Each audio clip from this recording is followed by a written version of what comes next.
Welcome to this channel. आज की इस वीडियो में हम पढ़ेंगे वाइस्ट्रास अप्रॉक्सीमेशन थ्योरम को, जिसे आप पढ़ते हैं रियल एनालिसिस के कोर्स में। तो चलिए पहले इसके स्टेटमेंट को समझ लेते हैं। Let f be a function defined on close interval 0 1 to r be a continuous function, then there exists a sequence of polynomials which converge uniformly to fx on the closed interval 0 1। आपको एक continuous function दिया हुआ है जो कहाँ पर defined है, close interval 0 1 से r, और ये फंक्शन कैसा है, कंटिन्यूस फंक्शन है।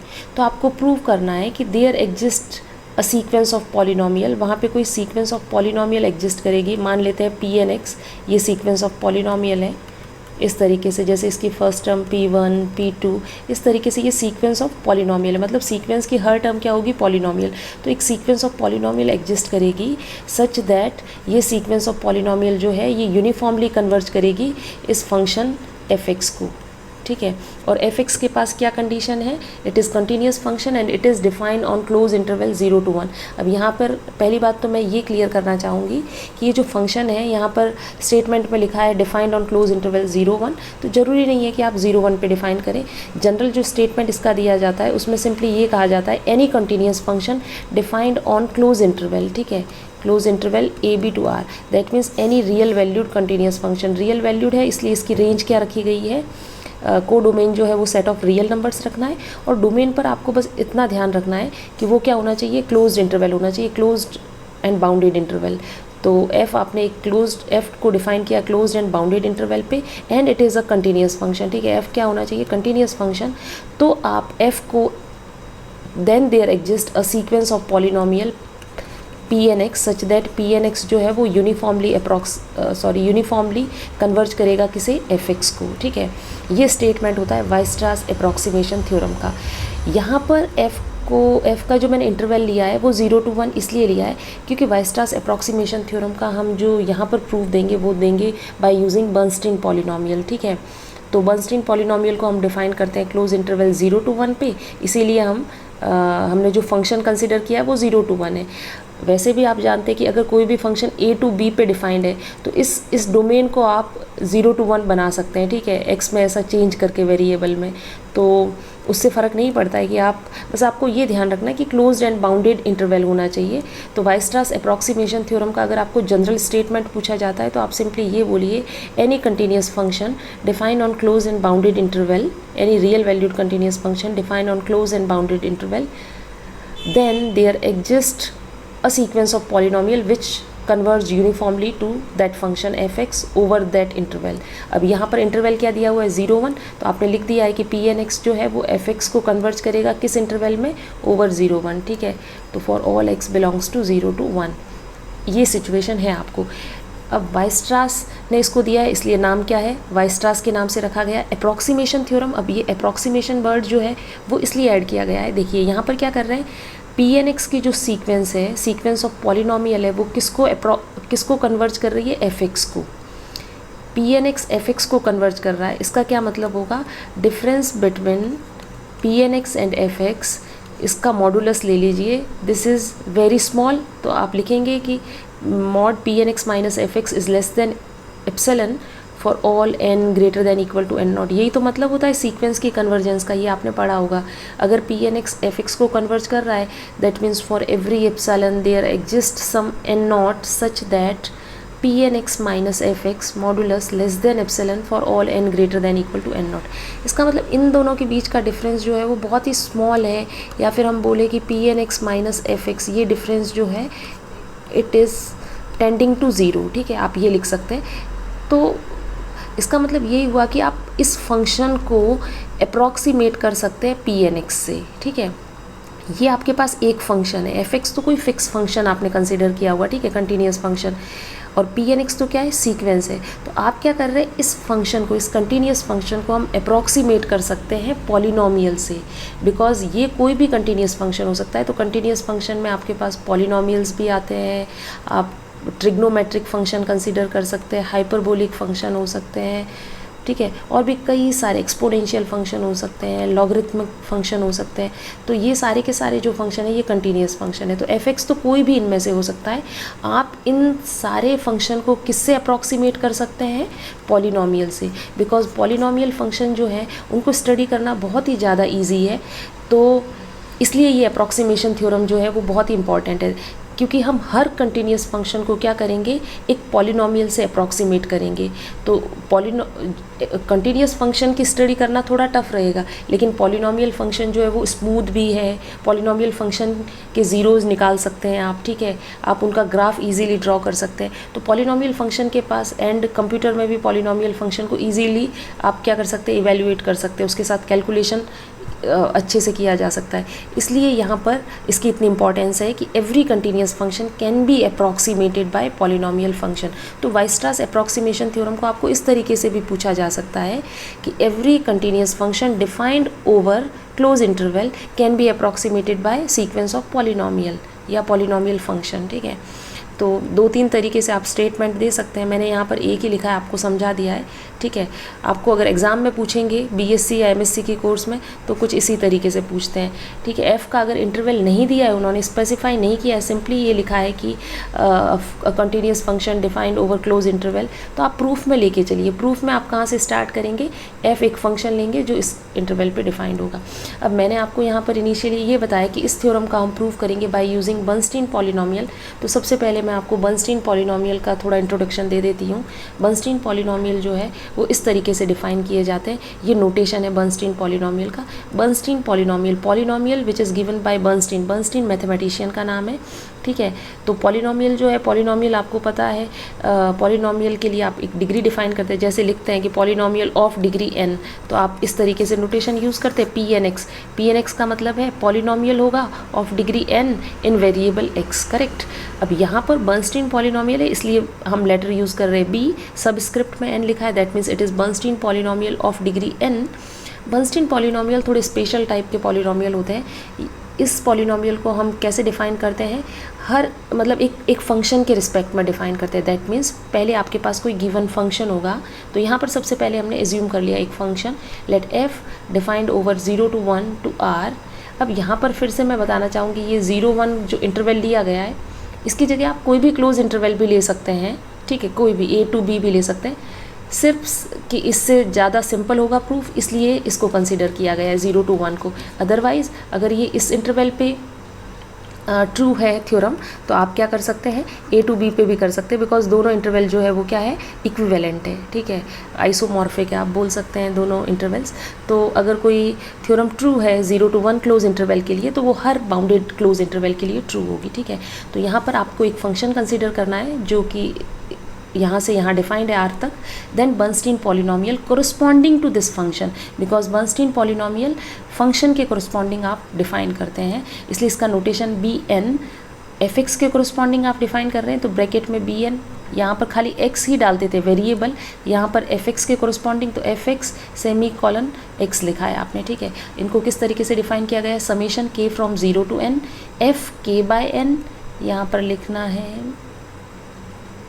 n c k, n choose k, ठीक है, x to the power k 1 minus x to the power n minus k। ये डेफिनेशन है बर्नस्टीन पॉलिनोमियल की, ठीक है। f को कहाँ पे कैलकुलेट करना है? k बाय n पे। देखिए 0 रखेंगे तो f 0, 1 रखेंगे तो f 1 by n, f 2 by n, f 3 by n, इसी तरीके से f n बाय n मतलब f 1।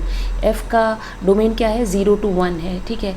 तो इसीलिए 0 से 1 के बीच में डोमेन है, और इस पॉलिनोमियल में क्या क्या फंक्शन की वैल्यू इंक्लूड की जा रही है? f at 0, f at 1 by n, 2 by n यहाँ कहीं होगा, 3 बाय n यहाँ कहीं होगा। इस तरीके से जो ये सीक्वेंस आएगी k बाय n, इस पर फंक्शन को कैलकुलेट करना है। एन सी के आप इजीली निकाल सकते हैं। एन सी के की वैल्यू क्या होती है? n factorial by k factorial into n minus k factorial, ठीक है। ये कॉम्बिनेशन परमुटेशन में आपने पढ़ा होगा। x to the power k into 1 minus x to the power n minus k। Total variable की अगर पावर देखें तो यहाँ k है, यहाँ n माइनस k है, ऐड करेंगे तो n, that means max to max कितना होगा? n डिग्री का पॉलिनोमियल बनेगा ये, ठीक है। तो bn fx, ये आपको ध्यान रखना है कि ये नोटेशन किसके लिए हम लेके चलेंगे? Bernstein polynomial of degree n। तो ये पॉलिनोमियल्स हैं। अब हम क्या करेंगे, वाइस्ट्रास अप्रॉक्सीमेशन थ्योरम के लिए इन पॉलिनोमियल का यूज़ करेंगे। दैट मीन्स हम एक कंटिन्यूस फंक्शन लेके चलेंगे 0 1 से r, और इसी फंक्शन के करस्पॉन्डिंग हम बर्नस्टीन पॉलिनोमियल को डिफ़ाइन कर लेंगे, और फिर हम कहेंगे कि ये जो बर्नस्टीन पॉलिनोमियल की सीक्वेंस है ना, ये किसको कन्वर्ज करेगी यूनिफॉर्मली, fx को। तो fx को कन्वर्ज करने के लिए आपको एक पॉलिनोमियल सीक्वेंस कंस्ट्रक्ट करनी है। वाइस्ट्रास अप्रॉक्सीमेशन थ्योरम में पॉलिनोमियल ही तो आपको निकालना है, वहाँ यही तो बोला गया है कि every continuous function can B then there exists sequence of polynomial which converge uniformly to fx, ठीक है। तो there exists a sequence of polynomial, तो आपको existence बतानी है। अब existence आप का मतलब अलग अलग तरीके से पॉलिनोमियल कंस्ट्रक्ट करिए और फिर आप दिखा सकते हैं। सबसे इजी तरीका है बर्नस्टीन पॉलिनोमियल को कंसिडर करके प्रूफ करना, ठीक है। इसीलिए हम बर्नस्टीन पॉलिनोमियल को लेके चलेंगे और बर्नस्टीन पॉलिनोमियल की सीक्वेंस को दिखाएंगे कि ये fx को कन्वर्ज कर रहा है, ठीक है। अब ये इसको कन्वर्ज कर रहा है, दैट मीन्स हम क्या करेंगे, bn fx मतलब बर्नस्टीन पॉलिनोमियल और इस फंक्शन का डिफरेंस, इसको कंसीडर करेंगे और इसको हम लेस देन एप्सिलॉन दिखाएंगे। अगर ये कर दें हम प्रूफ, तो हमारा थ्योरम प्रूव हो जाएगा कि bn किसको कन्वर्ज कर रहा है, fx को, और यूनिफॉर्म कन्वर्जेंस दिखाएंगे, ठीक है। अब यहाँ पर बर्नस्टीन पॉलिनोमियल को यूज़ कर रहे हैं, तो बर्नस्टीन पॉलिनोमियल से रिलेटेड हमने प्रीवियस वीडियो में कुछ रिजल्ट डिस्कस किए थे, उसको मैं रिकॉल कर रही हूँ। उसका प्रूफ आप उन वीडियो में जाके देख सकते हैं, उनको हम यूज़ करेंगे, ठीक है। मैं डायरेक्ट यहाँ पर यूज़ करने वाली हूँ, इनका प्रूफ आपको पता होना चाहिए। बहुत ही सिंपल है, आप वहाँ जाके उस वीडियो में जाके देख सकते हैं, ठीक है। यहाँ पर मैंने लिखा है सबसे पहले, for every x belongs to r, कोई भी एक रियल नंबर है x and n greater than equal to 0, we have first Bernstein polynomial fx की वैल्यू क्या है, 1। देखिए बर्नस्टीन पॉलिनोमियल आप इस तरीके से लिखते हैं, bn fx x, ठीक है। अब fx की जगह पहले पार्ट में क्या किया गया है, 1 रखा गया। दैट मीन्स अगर आप fx इक्वल टू 1 ले, कांस्टेंट फंक्शन 1, तो बर्नस्टीन पॉलिनोमियल की वैल्यू आएगी 1। अगर fx की जगह x रखते हैं तो वैल्यू आएगी x। अगर x स्क्वायर रखते हैं तो वैल्यू इस तरीके से आएगी x by n plus n minus 1 by n x square. और फोर्थ में हमने कुछ इस तरीके से इनइक्वालिटी प्रूव की थी कि summation k 0 to n nx minus k square n c k x to the power k 1 minus x to the power n minus k is equal to nx into 1 minus x is less than equal to n by 4। ये inequality direct exams में पूछी जाती है, ठीक है। Direct यही पूछ लिया जाता है, इनमें से भी कई बार पूछे जाते हैं, ये कुछ अलग से पार्ट आपको पूछ लिए जाते हैं, इनको प्रूव करना होता है। और अगर वाइस्ट्रास अप्रॉक्सीमेशन थ्योरम पूछ रहे हैं तो आपको इन चारों पार्ट का यूज़ करना होगा, ठीक है। तो हम इनको यूज़ करेंगे। अब सबसे पहले हम क्या करेंगे, मैंने जैसा कि बताया कि बर्नस्टीन पॉलिनोमियल और fx का डिफरेंस कंसीडर करना है, ठीक है। कंडीशन क्या गिवन है, आपको एक कंटिन्यूस फंक्शन दिया हुआ है ओवर अ क्लोज इंटरवल, ठीक है। तो उसी के लिए हम उसी को लिख देते हैं, given that f is continuous over close interval 0 1, and we know that every continuous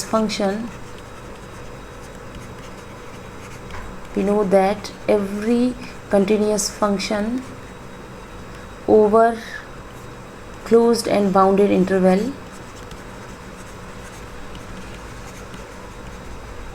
is uniform continuous। आपने ये पढ़ा होगा रिजल्ट कि कोई भी कंटिन्यूस फंक्शन अगर क्लोज इंटरवल पे डिफाइंड है, क्लोज एंड बाउंडेड इंटरवल पे, तो वो क्या हो जाता है, यूनिफॉर्म कंटिन्यूस हो जाता है। तो यहाँ से ये हो गया, आपको दिया हुआ तो कंटिन्यूस फंक्शन था, लेकिन डायरेक्ट किसको इम्प्लाई करेगा कि वो फंक्शन यूनिफॉर्म कंटिन्यूस भी होगा। अब f जो है is uniform continuous over 0 to 1, तो यूनिफॉर्म कंटिन्यूटी की हम कंडीशन अप्लाई करेंगे यहाँ पर। तो उस कंडीशन को हम लिख देते हैं, for every epsilon greater than 0 there exists some delta which is positive such that mod fx minus fy, this difference is less than epsilon for all whenever mod x minus y less than delta, ठीक है। आप इस तरीके से लिखेंगे। Uniform continuity की हमने condition apply की है कि अगर f यूनिफॉर्म कंटिन्यूस है तो जब जब mod x minus y less than delta होगा, f x minus f y modulus क्या होगा, लेस देन एप्सिलॉन, ठीक है। इस कंडीशन को हम मान लेते हैं 1। यहाँ पर जो ये x और y है ये कहाँ से बिलोंग करेंगे, 0 to 1। तो आप लिख सकते हैं such that x y belongs to 0 1 इनके लिए ये कंडीशन होल्ड होगी, ठीक है।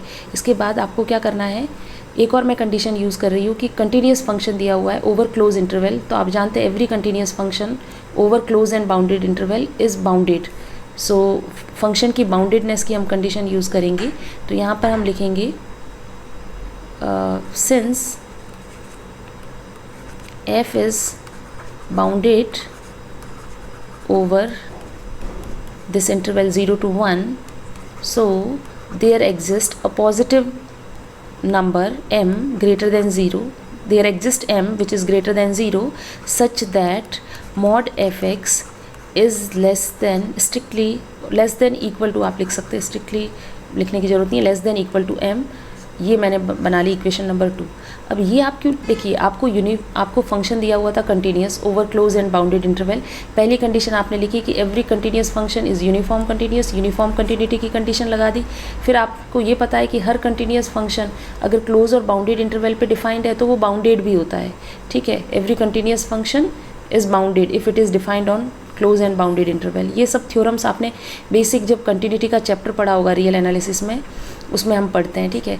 तो f(x) अगर बाउंडेड है, इसका क्या मतलब होगा कि f(x) जो है उसका लोअर बाउंड भी एग्जिस्ट करेगा, अपर बाउंड भी एग्जिस्ट करेगा। तो या तो आप इस तरीके से लिख सकते हैं कि f(x) जो है वो लाई करेगा स्मॉल m से कैपिटल M के बीच में। अगर आपको दो बाउंड्स नहीं दिखाने हैं ना, तो आप इनमें से एक बड़ा बाउंड चूज़ करके मॉड f(x) को सिंपली लिख दीजिए less than equal to m।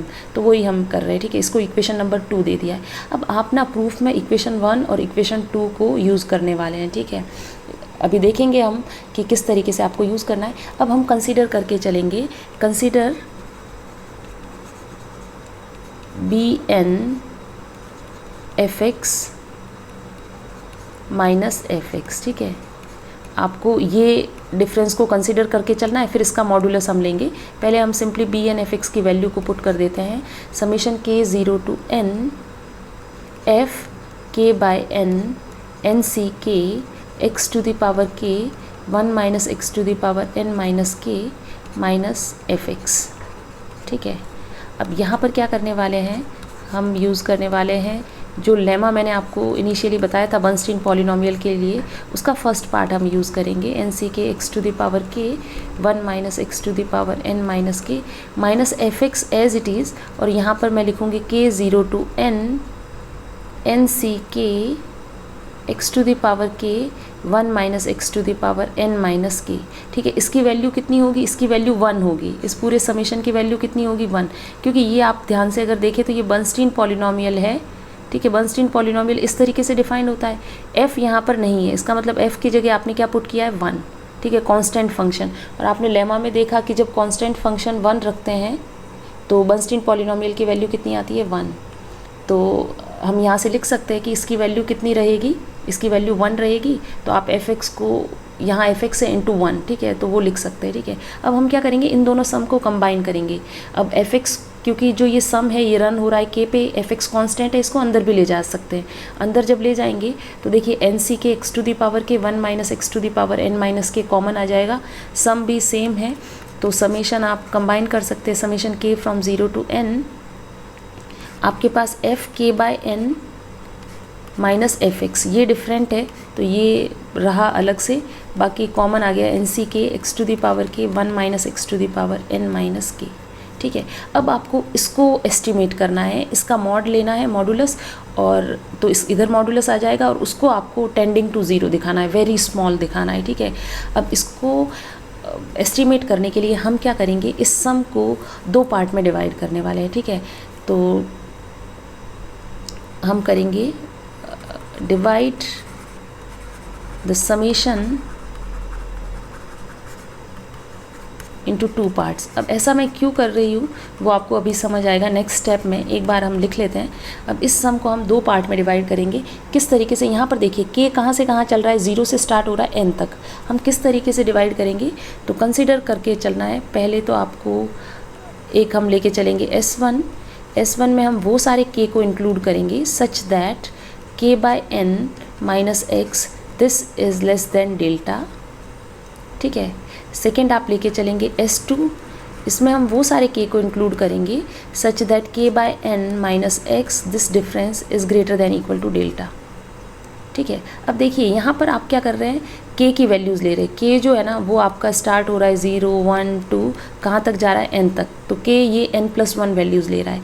तो S1 में हम वो सारी k की वैल्यूज़ रखेंगे सच दैट आपको क्या करना है, k/n-x, ये डिफरेंस, इसका मॉडुलस ये लेस देन डेल्टा होना चाहिए। जिसके लिए ये लेस देन डेल्टा होगा उन सारी k की वैल्यूज़ को आप क्या करेंगे, S1 में इंक्लूड करेंगे। जिनके लिए डेल्टा से लेस नहीं है, that means greater than equal to delta, इसका जस्ट अपोजिट, तो जो बच जाएंगी वो सब किस में आ जाएंगी, S2 में आ जाएगी। इस तरीके से हमने k की ये सारी वैल्यूज़ को डिवाइड कर दिया दो सेट में, या तो ये वैल्यूज़ जो है वो S1 में आ रही होगी या फिर S2 में आ रही होगी, ठीक है। तो अब हमारे पास क्या हुआ, अब मैं S1 में जब आएगी तब ये समेशन का क्या वैल्यू रहेगी और S2 में आएगी तब समेशन क्या वैल्यू देगा, इन दोनों को अलग से कैलकुलेट करते हैं फिर कंबाइन करेंगे, ठीक है। एक बार के लिए इसको आप इक्वेशन नंबर, हमने पहले भी 1 2 हो गया हमारा, तो इसको हम इक्वेशन नंबर 3 बोल देते हैं, ठीक है।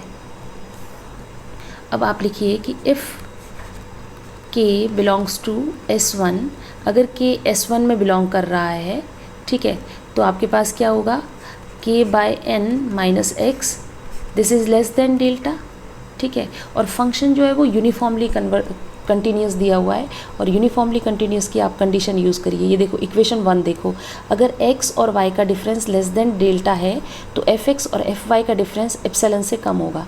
अब यहाँ पर क्या है, x और y की जगह k/n है, तो अगर इन दोनों का डिफरेंस लेस देन डेल्टा है तो यूनिफॉर्म कंटिन्यूटी की कंडीशन यूज़ करके आप क्या कहेंगे, f k/n - fx, इसका जो डिफरेंस होगा वो होगा लेस देन एप्सिलॉन, ठीक है। ये बोल सकते हैं यूजिंग कंडीशन 1, ठीक है, इसको यूज़ करके।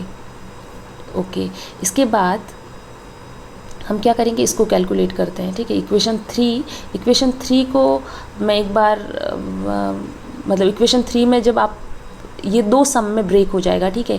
एक होगा, इसको जब आप लिखेंगे, मैं यहाँ पर ही आपको लिख के बता रही हूँ, एक तो हो जाएगा k बिलोंग्स टू S1, फिर जो भी ये है अंदर वाला जो भी आपका एक्सप्रेशन है वो तो यहाँ पर लिखना ही पड़ेगा, और सेकेंड सम हो जाएगा k बिलोंग्स टू S2, ठीक है। इस तरीके से थर्ड कन्वर्ट हो जाएगी, ठीक है, दो सम में। पहले हम इस सम को फाइंड आउट करते हैं और फिर इसको फाइंड आउट करेंगे, ओके। तो पहला ये हो गया। अब एक बार मैं री राइट ही कर देती हूँ इक्वेशन 3 को, तो उससे क्या है, क्लियर हो जाएगा।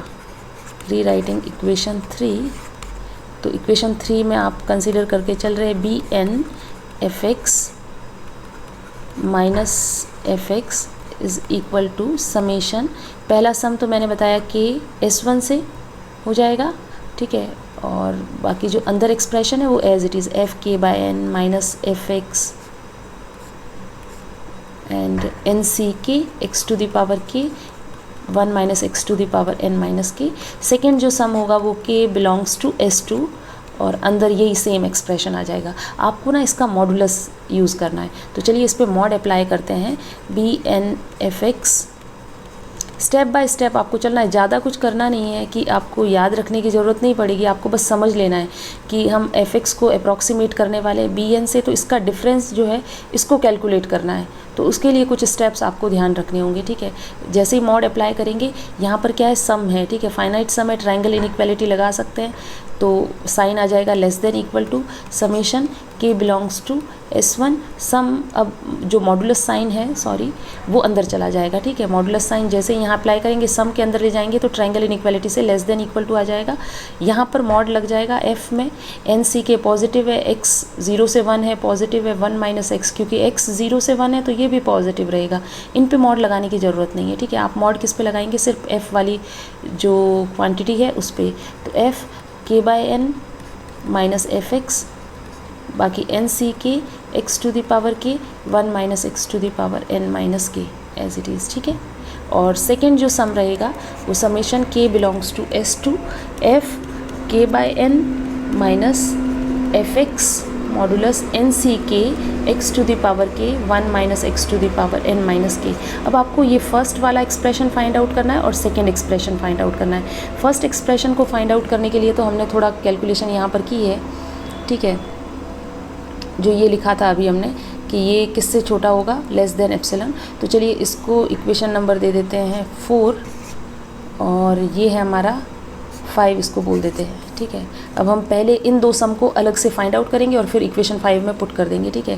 पहले तो आप कंसीडर करके चलो फर्स्ट सम जो है, तो मैं कंसीडर कर रही हूँ summation k belongs to S1 f k by n modulus f k by n minus f x n c k x to the power k 1 minus x to the power n minus k, this is less than, strictly less than ये किससे है, epsilon से, ये वाली term. तो यहाँ पर summation k from 0 to n epsilon से रिप्लेस करेंगे n c k, sorry k not 0 to n, k belongs to S1, ठीक है, x to the power k 1 minus x to the power n minus k. Epsilon को आप बाहर ले लेंगे, अंदर जो है वो बचेगा N c k x to the power k 1 minus x to the power n minus k क्या है, बिलोंग्स टू S1, मतलब कुछ 0 से n तक नहीं आएगी, कुछ उनमें से टर्म्स आएंगी, ठीक है। तो आप स्ट्रिक्टली लेस कर सकते हैं और k को पूरा कंसीडर कर सकते हैं 0 टू n, क्योंकि ये तो सबसेट है, S1 जो है वो इसका सबसेट है, इन्हीं में से कुछ वैल्यूज़ S1 में आपने डाली है, ठीक है। तो अब मैं पूरी कंसीडर कर रही हूँ, इसलिए क्योंकि इसका सम निकालना ईजी है। पूरी जब आप वैल्यू कंसीडर करेंगे तो ये समेशन कितना है, ये तो 1 है इसकी वैल्यू, ठीक है। लेमा 1 का फर्स्ट पार्ट आप देख लीजिए, अभी हमने जो यूज़ किया है इसको प्रीवियस भी, तो epsilon dot 1 that means epsilon, इसका मतलब ये जो पहला सम है ये तो किससे लेस आ गया, एप्सिलॉन से लेस आ गया, ठीक है। इसको हम दे देते हैं इक्वेशन नंबर 6। तो फर्स्ट पार्ट, तो ये फर्स्ट जो सम है उसको निकालना तो ईजी है। अब हम सेकेंड सम को निकालते हैं। अब सेकेंड सम में जो है वो हम एप्सिलॉन वाला जो एक्सप्रेशन है वो यूज़ नहीं कर पाएंगे, क्योंकि k बिलोंग्स टू S2। अब k बिलोंग्स टू S2 को ध्यान से देखिए, S2 में तो k by n minus x जो है वो लेस देन डेल्टा नहीं है, वो तो greater than equal to delta है। अगर लेस देन डेल्टा होता तो फंक्शन का डिफरेंस भी एप्सिलॉन से छोटा आता, लेकिन अब फंक्शन का डिफरेंस आप एप्सिलॉन से छोटा नहीं रख सकते। तो चलिए अब हम S2 के लिए इस एक्सप्रेशन को निकालेंगे। तो let k belongs to S2, then आपके पास क्या होगा, k by n minus x, this is greater than equal to delta. इसका मतलब ये हुआ k minus n x by n, इसका स्क्वायर कर दीजिए, यहाँ पर मैंने LCM लेके स्क्वायर कर दिया, तो is greater than equal to delta square, mod हट गया, k minus n x whole square n square delta square को भी हम डिवाइड में ले आए, ग्रेटर देन इक्वल टू 1, ये हम यूज़ करेंगे, ठीक है। अब हम कंसीडर करते हैं ये सेकेंड एक्सप्रेशन को।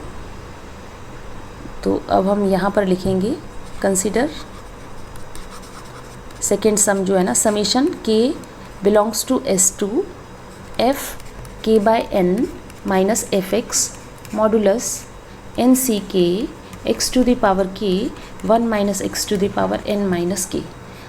इसको आप लेस देन इक्वल टू, अब देखिए यहाँ पर तो मैं क्या यूज़ करने वाली हूँ, बिकॉज एफ एक्स जो है ये डिफरेंस एप्सिलॉन से रिप्लेस तो नहीं कर सकती। अब हमें पता है, हमने सेकेंड कंडीशन दी थी कि every function is bounded, so function bounded है, तो इसका अपर बाउंड कितना हो जाएगा, इसको आप दो पार्ट में डिवाइड कर दीजिए, f k by n plus f x आप लिख देंगे, तो इसका अपर बाउंड क्या आ जाएगा 2m, ठीक है। इसको भी m से रिप्लेस करेंगे, इसको भी m से, माइनस है तो उसको हम इजीली प्लस बना सकते हैं, ठीक है। तो ये किससे छोटा होगा, 2m से छोटा होगा। मैक्सिमम वैल्यू इसकी m और इसकी भी प्लस m आप यूज़ कर सकते हैं, तो इसकी मैक्सिमम वैल्यू आ गई 2m। इसको भी आपको क्या करना है, summation k belongs to S2, अभी तो ऐसे ही लिखिए, N c k x to the power k 1 minus x to the power n minus k. यहाँ पर मैं क्या यूज़ करने वाली हूँ ना, अब देखिए यहाँ पर भी अगर मैं k को 0 से n स्टार्ट करके और इसको मैं 1 बना सकती हूँ, जैसा अभी हमने पहले वाले सम के लिए किया, तो ये कितना होगा 2m। अगर ये 2m आया तो देखिए इसको तो आपने कर दिया लेस देन एप्सिलॉन, लेकिन ये रहेगा 2m, तो टोटल कितना रहेगा 2m प्लस एप्सिलॉन, तो वो 0 को कन्वर्ज नहीं कर रहा, दोनों का जो वैल्यू है वो एप्सिलॉन के टर्म में आनी चाहिए, मतलब बहुत ही स्मॉल आनी चाहिए, तभी तो ये डिफरेंस टेंडिंग टू 0 होगा। तो यहाँ पर आप ये बोल सकते हैं कि यहाँ पर वो काम नहीं करेगी ट्रिक, ठीक है, कि यहाँ पर भी 0 से n कर दें तो खाली उससे काम नहीं होने वाला। यहाँ पर आप इसको यूज़ करेंगे, जो अभी आपने लिखा ना कि k अगर S2 से बिलोंग कर रहा है, तो ये जो कैलकुलेशन किया ना, तो हम क्या यूज़ करने वाले हैं 1, मतलब ये value greater than equal to 1 है, तो यहाँ पर 1 है ही, ठीक है, आप एज्यूम कर लो। तो this is less than equal to 2m summation k। अब मैं 0 से n स्टार्ट भी कर देती हूँ, ठीक है, S2 की जगह 0 से n, वो हेल्प होगी मतलब इजीली कैलकुलेट करने में, ठीक है, डायरेक्ट यूज़ करेंगे हम एक लेमा। अब बाकी N c k x to the power k 1 minus x to the power n minus k, और k minus n x whole square divided by n square delta square, इसको आपने use कर लिया because this is greater than equal to 1, तो 1 को आपने इससे replace कर दिया, ठीक है।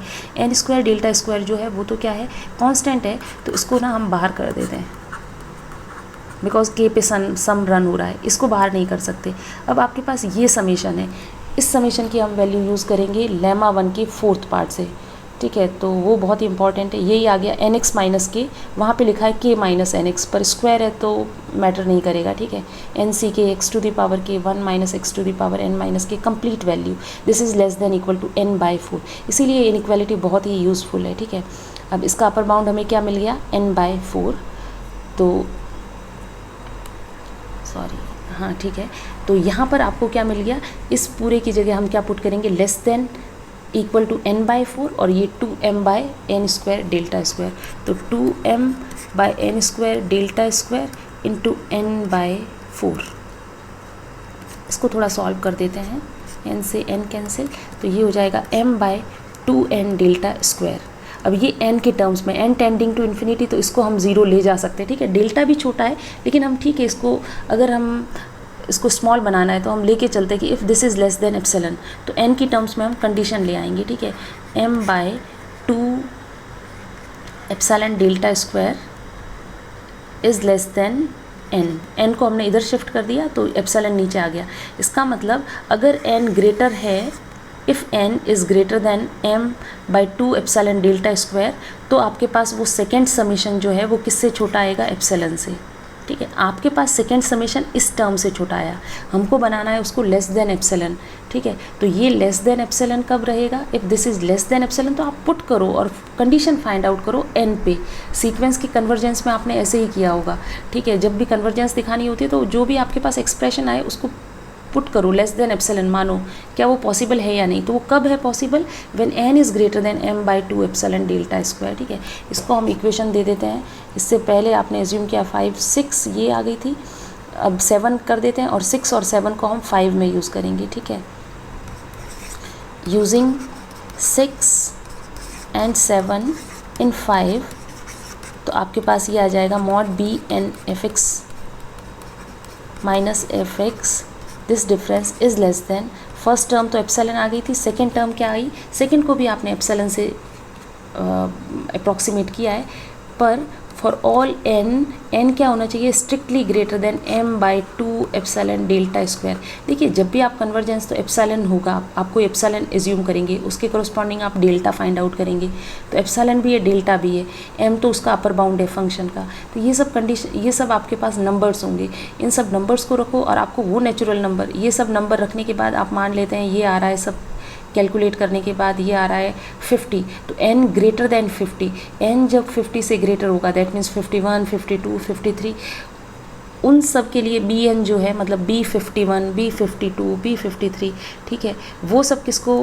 कन्वर्ज करेगी, fx को। तो सीक्वेंस, जब कोई भी सीक्वेंस है आपके पास, मान लेते हैं an सीक्वेंस है, वो कन्वर्ज कर रही है l को, तो an और l ये डिफरेंस लेस देन एप्सिलॉन होता है for all n greater than equal to n0। एक पर्टिकुलर n0 के बाद की सारी टर्म्स जो है वो l को कन्वर्ज कर रही है। In the same way bn(f(x) जो है वो fx को कन्वर्ज करेगा, कौन से n की किस वैल्यू के लिए, हर n की वैल्यू के लिए ज़रूरी नहीं है, एक्सेप्ट सम फाइनाइट, मतलब एक्सेप्ट सम प्रीवियस वैल्यूज़, ठीक है, कुछ पहले की कुछ वैल्यूज़ को छोड़ के आगे की सभी वैल्यूज़ पे क्या करेगा, वो कन्वर्ज करेगा, ठीक है। तो ये आ गया कि n जो है वो m by 2 epsilon delta square, इससे बड़ा होना चाहिए, उसके बाद bn(f(x) जो है वो fx को कन्वर्ज करेगा। ये कितना रहा, epsilon plus epsilon equal to epsilon, but epsilon is arbitrary, ठीक है। So as epsilon tending to 0, arbitrary positive number है तो इट इज़ टेंडिंग टू 0, तो आपके पास ये डिफरेंस भी किसको करेगा, टेंड करेगा 0 को, तो bn किसको कन्वर्ज करेगा, fx को।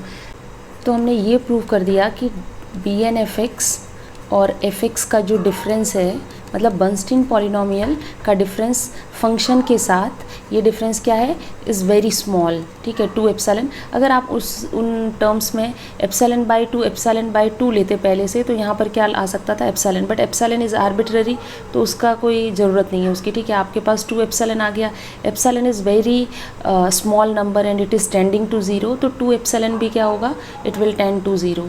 For all n greater than m by 2 epsilon delta square. आपने ये प्रूव किया है, ठीक है, कि जब n इससे बड़ा है तो आपके पास ये डिफरेंस किससे छोटा होगा, 2 एप्सिलॉन। अब आप ये यहाँ देख सकते हैं कि n जो है वो डिपेंड कर रहा है एप्सिलॉन डेल्टा इन पे ही डिपेंड कर रहा है, it is not depend on x पे डिपेंड नहीं कर रहा है। तो ये जो कन्वर्जेंस होगी ये कैसी होगी, uniform convergence. Point wise convergence में n जो है वो एप्सिलॉन के साथ साथ किस पे डिपेंड करता है, एप्सिलॉन के साथ साथ वो पॉइंट पे भी डिपेंड करता है। तो आप यहाँ पर क्लियरली लिखिए, since n depends only on epsilon, delta पे तो कर रहा है उससे हमें मतलब नहीं है, एप्सिलॉन एंड डेल्टा आप लिख सकते हैं, एंड इट इज़